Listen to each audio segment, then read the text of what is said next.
the fundamentals with digital marketing. And I feel like one of the reasons is because there's many people trying new stuff.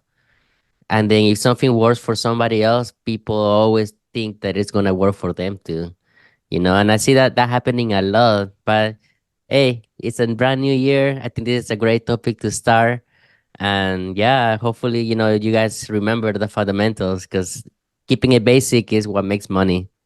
Yeah, absolutely. And I think you hit the nail on the head right there. Is someone comes online, maybe they're new, they're promoting a product that's maybe kind of new, and there's not really a whole lot to go off of. So one person finds pretty quick initial success, and then everybody thinks that's the way it's done.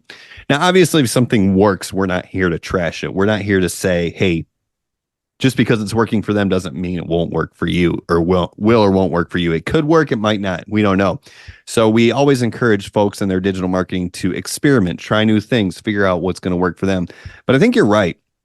Is we've been taught for so long to model success, right? That's, success leaves clues. That's a pretty standard operating procedure in business in general, right? You don't have to reinvent the wheel, but you're right. Someone comes on, sees a little bit of success, maybe as a newbie, and then I think people follow along thinking, hey, this is what works. And it oftentimes, and this is what I think it really is, Andre. Oftentimes, when we are newer to the game and we're looking for people to model, so we find a product to promote, so we're going to find the successful people and model them, we kind of put our blinders on a little bit. And we look for the successful person who's doing the least amount of work, right? Does that seem fair? Could that be part of the problem, you think? Yeah, well, I think one of the main things is, when you see somebody not engaging with their audience as much, right?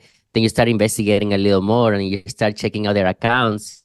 And it just seems like that person doesn't want to talk to people, right? So then maybe they don't want to have a call to action to actually talk to them, right? Like regular people. Maybe they have automations in the back end. So when somebody sees that, they're like, okay, well, maybe I want to do the same thing that that person is doing.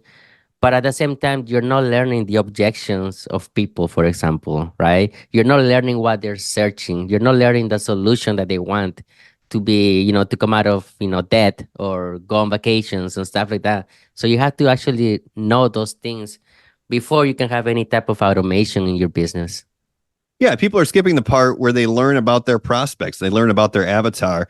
They learn about the fears and the desires, you know what I mean? The pain points and the dreams of their Yeah. customers. And really that's what it comes down to. When you understand those things, right? The fears, pain points, desires of your avatar or of your ideal customer, then you can speak to them in a way that you come across as the expert because you know more about their situation than they do, and then they're willing to follow you. It builds the know, like, and trust And factor.